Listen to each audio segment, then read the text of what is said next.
नमस्कार। नोट्स के लिए वीडियो के डिस्क्रिप्शन बॉक्स में चेक कीजिए और इसी तरह के और भी सब्जेक्ट्स मैंने कवर किए हैं हैंड रिटन नोट्स के साथ। उन वीडियोस का लिंक भी आपको डिस्क्रिप्शन बॉक्स में मिल जाएगा। Thank you so much. नमस्ते एवरीवन। ये लास्ट पार्ट देख लेते हैं, कुछ प्रमुख स्वतंत्रता सेनानियों के नाम। स्टार्ट करते हैं रानी लक्ष्मीबाई से। इनका जन्म हुआ था सन 1828 में बनारस, जिसे वाराणसी के नाम से भी जाना जाता है। इनके पिता का नाम था मोरोपंत तांबे, माता का नाम था भागीरथी बाई। इनके माता की मृत्यु बचपन में ही हो गई थी और जो इनके पिता थे मोरोपंत तांबे, ये बाजीराव द्वितीय के दरबार में काम करते थे। तो माता जी की मृत्यु होने के बाद इनके जो पिता थे वो लक्ष्मीबाई जी को, जो इनके बचपन का नाम मनु था, ये अपने साथ बाजीराव द्वितीय के दरबार में लेके जाने लगे। तो बचपन में इन्होंने शस्त्र के साथ शास्त्रों की भी शिक्षा प्राप्त की। कई सारे हथियार इनको चलाने आते थे और मणिकर्णिका और छबीली के नाम से भी इन्हें जाना जाता था बचपन में। इनका फिर विवाह हुआ सन 1842 में झांसी के जो राजा थे गंगाधर राव, वही मराठा थे, और शादी के बाद इनका जो नाम है वो लक्ष्मीबाई रखा गया। 1851 में रानी ने एक पुत्र को जन्म दिया, लेकिन 4 महीने की उम्र में ही जो उनका जो पुत्र था उनकी मृत्यु हो गई। साथ ही 1853 के आसपास राजा जो गंगाधर राव थे, उनकी तबीयत बहुत ज्यादा खराब होने लगी। तो उन्हें सलाह दी गई कि अब चूंकि आपकी तबीयत खराब रहने लगी है तो आप एक पुत्र को गोद लें। तो गंगाधर राव की मृत्यु होने से पहले इन्होंने एक दामोदर राव नाम के एक बच्चे को गोद ले लिया। लेकिन उसी समय एक हड़प नीति चल रही थी। डलहौजी गवर्नर जनरल था भारत का, और हड़प नीति के अनुसार उसने क्या किया था, बेटे को गोद लेने की परंपरा जो थी उस पर प्रतिबंध लगा दिया था। ये भारतीय इतिहास में अगर आपने पढ़ा होगा तो आपको इसके बारे में मालूम होगा। तो कई सारी विवाद हुए रानी के बीच में और अंग्रेजों के बीच में। तो जो ब्रिटेन के अधिकारी थे उन्होंने रानी का खजाना वगैरह जब्त कर लिया, है ना, और रानी को झांसी का किला छोड़ के अपने रानी महल में जाना पड़ा। फिर उसी समय सन 1857 की क्रांति शुरू हो गई और 1857 की क्रांति का एक प्रमुख केंद्र बन गया झांसी। ठीक है, रानी ने महिलाओं को सेना में भर्ती किया, उनको प्रशिक्षण दिया, और रानी की एक अंगरक्षिका थी, बहुत इंपॉर्टेंट है, नाम याद रखेंगे, झलकारी बाई। ये झलकारी बाई जो थी ये रानी की हमशक्ल थी, उनको सेना में प्रमुख स्थान दिया गया। सितंबर के महीने में क्या हुआ, 1857 में सितंबर के महीने के आसपास, सितंबर अक्टूबर में, ओरछा और दतिया के जो राजा थे उन्होंने झांसी पर आक्रमण कर दिया। हालांकि रानी जो थी इन्होंने सफलतापूर्वक इस आक्रमण को विफल कर दिया। और 1858 जब शुरू हुआ तो जनवरी माह में जो ब्रिटेन की सेना थी उसने झांसी की ओर बढ़ना शुरू किया। फिर बहुत लड़ाई वगैरह हुई। फिर रानी जो थी उसके बाद कालपी पहुंची। कालपी में वो तात्या टोपे से मिली। फिर तात्या टोपे और रानी दोनों ने अपने इकट्ठा सेना को इकट्ठा किया और ग्वालियर के विद्रोही सैनिकों की मदद ली और ग्वालियर के किले पर कब्जा कर लिया। ठीक है ना। लेकिन अंततः क्या हुआ, सन 1858 जून के आसपास ब्रिटिश सेना से लड़ते हुए रानी की मृत्यु हो गई। और उस समय जो जनरल ह्यूरोज था उसने ये टिप्पणी की थी अपने रिपोर्ट में कि रानी लक्ष्मी बाई जो थी विद्रोही नेताओं में सबसे अधिक खतरनाक थी, सर्वाधिक खतरनाक थी। ये जनरल ह्यूरोज की टिप्पणी थी उस समय, है ना। तो रानी लक्ष्मीबाई से रिलेटेड जो इंपॉर्टेंट फैक्ट है वो आप याद रखेंगे। इनकी समाधि जो है ग्वालियर के फूलबाग में है। ये व्यापम के एग्जाम में कई बार क्वेश्चन आता है कि रानी लक्ष्मीबाई की समाधि कहाँ पर है, कहाँ पे है, ग्वालियर के फूलबाग में। ठीक है, नेक्स्ट हम मूव करते हैं। झलकारी बाई मैंने आपको बता दिया। अब देखते हैं रानी अवंतीबाई लोधी। रामगढ़ की शासिका के नाम से प्रसिद्ध है। रामगढ़ कहाँ आता है, प्रेजेंट डे में जो मध्य प्रदेश का डिंडौरी जिला है उसमें रामगढ़ आता है।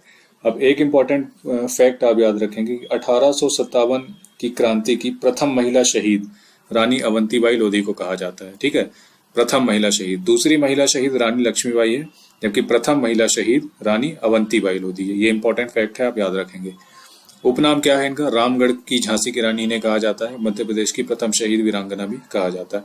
इनका जन्म कहाँ हुआ था, सन 1831 में सिवनी जिले में हुआ था। सिवनी जिले में मनखेड़ी नाम की एक जगह है, वहां पे इनका जन्म हुआ था। पिता का नाम था इनका जुझार सिंह लोधी। उसके बाद क्या हुआ, सन 1817 से लेके 1851 तक रामगढ़ में जो था लक्ष्मण सिंह उनका शासन था।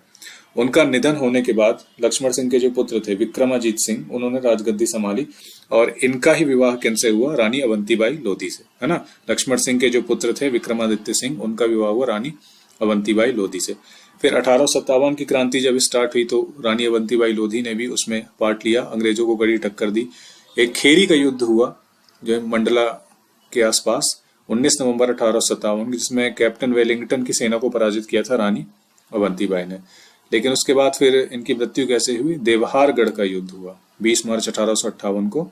इसमें जब लास्ट में जब रानी को ऐसा लगा कि अब अंग्रेजों को वो नहीं हरा पाएंगी, तो उन्होंने अपनी ही कटार से अपनी जान ले ली, है ना। तो ये एमपीपीएससी के प्रीलिम्स में भी इससे क्वेश्चन आता है और मेंस में भी 3 नंबर और 5 नंबर का ये क्वेश्चन रिपीट हो सकता है। ठीक, नेक्स्ट मूव करते हैं गिरधारी बाई। दो में कंफ्यूज नहीं होना है, एक झलकारी बाई, एक गिरधारी बाई। झलकारी बाई जो थी वो झांसी की रानी लक्ष्मीबाई की अंगरक्षिका थी, सहायिका थी, और गिरधारी बाई जो थी वो रानी अवंतीबाई लोधी की अंगरक्षिका थी। ठीक है, ये दो में कंफ्यूज नहीं होना। देखो ऐसे याद कर लो, झा से झलकारी बाई और झा से झांसी की रानी लक्ष्मीबाई, सिर्फ एक इतना याद रखो। नेक्स्ट हम आ जाते हैं तात्या टोपे में। तात्या टोपे से भी एमपीपीएससी के मेंस में 3 नंबर का या 5 नंबर का क्वेश्चन बन सकता है। प्रीलिम्स में भी इसके क्वेश्चन आते रहते हैं, व्यापम के एग्जाम में भी रिपीट होते हैं क्वेश्चन। 1857 की क्रांति के प्रमुख नायक और नेतृत्वकर्ता, इनका जन्म जो हुआ था वो महाराष्ट्र में हुआ था, है ना, 1814 में। मूल नाम जो था इनका, ये पूछा जा सकता है क्या मूल नाम था? रामचंद्र पांडुरंग इनका मूल नाम था। अब झांसी की रानी लक्ष्मीबाई और तात्या टोपे ये बचपन के दोस्त थे, है ना, क्योंकि पेशवा बाजीराव द्वितीय से संबंधित थे, उनके दरबार से संबंधित थे, तो बचपन में एक दूसरे के साथ खेलते थे ये। इनका योगदान ये रहा कि 1857 की क्रांति में गुरिल्ला पद्धति से इन्होंने ब्रिटिशों के साथ युद्ध किया। लेकिन लास्ट में मान सिंह जो कि ग्वालियर की सेना में था, उसके धोखे से इनको गिरफ्तार कर लिया गया और गिरफ्तार करके शिवपुरी में इनको 18 अप्रैल 1859 को फांसी दे दी गई। इन्होंने कानपुर और झांसी से 1857 की क्रांति का नेतृत्व किया था और अंग्रेजों के बीच ये एक भारतीय चीते के नाम से प्रसिद्ध है। अगले हैं राजा परीक्षित। ये जैतपुरा के शासक थे। जैतपुरा उत्तर प्रदेश के महोबा डिस्ट्रिक्ट में आता है और इन्होंने 1842 के बुंदेला विद्रोह में महत्वपूर्ण भूमिका निभाई थी। ये अगले 2-4 जो शासक आ रहे हैं ये बुंदेला विद्रोह से संबंधित है। आपको नाम याद रखना है और कहाँ के शासक थे याद रखो। राजा परीक्षित कहाँ के शासक थे? जैतपुरा के शासक थे और इन्होंने भी 1842 के बुंदेला विद्रोह में महत्वपूर्ण भूमिका निभाई थी। नेक्स्ट आते हैं मधुकर शाह बुंदेला। ये नरहूत के राजा थे या नरहट भी जिसे कहते हैं। इन्होंने भी 1842 के बुंदेला विद्रोह में महत्वपूर्ण भूमिका निभाई थी, उसमें पार्ट लिया था। लेकिन मर्दन सिंह के सहयोग से अंग्रेजों ने इनको गिरफ्तार कर लिया था और बाद में इनको फांसी दे दी गई थी, है ना। इनकी समाधि कहाँ पे है? सागर में है, गोपालगंज में। ये नरहूत भी जो है ये सागर में आता है। नेक्स्ट आता है जवाहर सिंह बुंदेला। ये इंपॉर्टेंट है ना, ये बुंदेला विद्रोह मेंस में आता है। राजा परीक्षित, जैतपुरा, मधुकर शाह बुंदेला, नरहूत या नरहत, और फिर आते हैं जवाहर सिंह बुंदेला।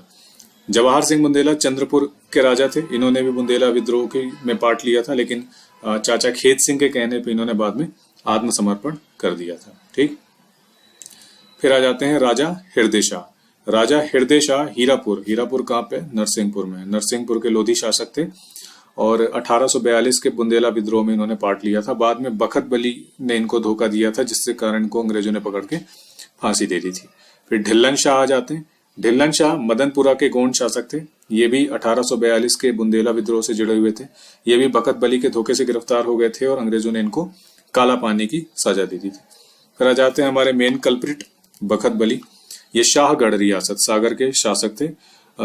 जैसा कि ऊपर आपने देखा है कि 2 शासकों को इन्होंने धोखा दिया था, लेकिन बाद में इन्होंने 1857 की क्रांति में अंग्रेजों के खिलाफ लड़े, लेकिन 1858 में इन्होंने आत्मसमर्पण कर दिया और बाद में 1873 में फिर इनकी मृत्यु हो गई। ठीक है, और ऐसे ही फिर ये छोटे मोटे शासक हैं, ये याद देख लीजिएगा, कुछ न कुछ खास इंपॉर्टेंट नहीं है, मैंने लिख दिए तो आप देखिएगा इसको, है ना। चैन सिंह के बारे में मैं आपको बता चुका हूँ थोड़ा डिटेल में पहले ही। मध्य प्रदेश का मंगल पांडे इनको कहा जाता है, या मध्य प्रदेश का प्रथम शहीद इनको कहा जाता है। नरसिंहगढ़ या राजगढ़ रियासत के राजकुमार थे। ठीक, फिर एक और इम्पोर्टेंट है इसमें, सआदत खां होलकर सेना के मुख्य तोपची थे। 1857 की क्रांति में इंदौर रेसिडेंसी में इन्होंने विद्रोह किया था और एमपीपीएससी जो मध्य प्रदेश लोक सेवा आयोग है उसके सामने इनकी समाधि है सआदत खां की। अब एक में जो आपको बता रहा हूँ इम्पोर्टेंट, वो है ये चंद्रशेखर आजाद, है ना, ये इंपॉर्टेंट है। इनका जन्म आप याद रखिएगा, जन्म डेट के साथ आपको याद रखना है ना, 23 जुलाई सन 1906, है ना, डेट भी याद रखनी है, सन भी याद रखना है। 23 जुलाई 1906 को इनका जन्म हुआ। कहाँ पे हुआ? भाबरा में हुआ, जिसे अभी चंद्रशेखर आजाद नगर के नाम से जाना जाता है, जो कहाँ पे? अलीराजपुर में। पिता का नाम था इनका सीताराम तिवारी और माता का नाम जगरानी देवी था। शहीद हो गए कब? सन 1931 में 27 फरवरी को अल्फ्रेड पार्क में। ऐसा हुआ था कि अल्फ्रेड पार्क में ये बैठे हुए थे तो चारों तरफ से अंग्रेजों ने इनको घेर लिया था। अगर आपने वो पिक्चर देखी होगी the legend of Bhagat Singh, उसमें बताया गया है अंग्रेजों ने जब चारों तरफ से घेर लिया, इन्होंने अंग्रेजों का सामना किया, लेकिन इनके पास सिर्फ एक पिस्तौल थी। काफी देर तक गोलाबारी हुई, लास्ट में इनके पास सिर्फ पिस्तौल में एक ही गोली बची हुई थी। तो इनके सामने दो ऑप्शन थे, या तो अंग्रेजों के सामने आत्मसमर्पण कर दें या खुद अपनी ही गोली से शहीद हो जाएं। तो फिर इन्होंने अपनी कनपट्टी पे गोली रखी और शहीद हो गए। बजाय इनके कि अंग्रेजों के सामने आत्मसमर्पण करने की, इन्होंने मृत्यु को स्वीकार किया। योगदान इनका सभी को पता है, बताने की आवश्यकता नहीं है कि असहयोग आंदोलन में भागीदारी की पहले गांधी जी का समर्थन करते थे, लेकिन अचानक से जब गांधी जी ने असहयोग आंदोलन को वापस ले लिया, चौरी चौरा जो कांड हुआ था, आपने नहीं पढ़ा होगा तो पढ़िएगा इतिहास में, मॉडर्न हिस्ट्री में। चौरी चौरा कांड जो हुआ था, जब एक गुस्साई भीड़ ने थाने को जला दिया था, कई लोगों की मृत्यु हो गई थी, तो गांधी जी ने कई लोगों के विरोध के बावजूद भी असहयोग आंदोलन को वापस ले लिया था। तो कई पूरे देश में विरोध की लहर थी। चंद्रशेखर आजाद भी उस समय गांधी जी का सहयोग कर रहे थे, लेकिन फिर गांधी जी के फैसले से वो खासे नाराज थे और वापस से फिर उसने बाद में चंद्रशेखर आजाद ने क्रांतिकारी रास्ता अपनाया। काकोरी कांड में शामिल थे 9 अगस्त 1925 को जो काकोरी कांड हुआ था, ये भी आपने पढ़ा होगा, जिसमें एक ट्रेन को लूटा गया था, ब्रिटिश खजाना एक लूटा गया था, काकोरी कांड। ये भी 3 नंबर का क्वेश्चन आता है, एमपीपीएससी के मेंस में आ सकता है ना, काकोरी कांड। फिर हो गया एचआरए की स्थापना। एचआरए मतलब हिंदुस्तान रिपब्लिक एसोसिएशन, फिर एस का मतलब हो जाता है सोशलिस्ट रिपब्लिक एसोसिएशन के संस्थापक सदस्य रहे। तो ये मध्य प्रदेश के कुछ प्रमुख स्वतंत्रता संग्राम सेनानी थे।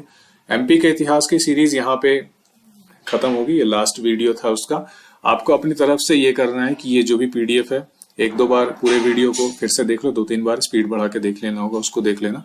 उसके बाद ये जो नोट्स है, ये नोट्स ले लेना और नोट्स को 4-5 बार रिवीजन करना। बहुत बड़े नहीं है, सिर्फ 109 पेज के नोट्स हैं। जब आप वीडियो देखने के बाद जब आप नोट्स पढ़ेंगे तो मैक्सिमम 2 से 2.5 घंटे में पूरे नोट्स का आप रिवीजन कर सकते हो। इसी पे रिलाई करना, 6-7 बार इसको पढ़ लेना। इसके पढ़ने के बाद अगर आपको कहीं से और एक्स्ट्रा फैक्ट मिलते हैं, कुछ ग्रंथ अकेडमी मिल जाते हैं, किसी के वीडियो में कुछ मिल जाता है, तो इसमें आप ऐड कर लेना, तो ये आपके परमानेंट नोट्स हो जाएंगे। यहाँ वहाँ आपको भटकना नहीं पड़ेगा एमपी हिस्ट्री के लिए, ठीक है। अब मिलते हैं किसी अगले सब्जेक्ट के साथ। Thank you so much.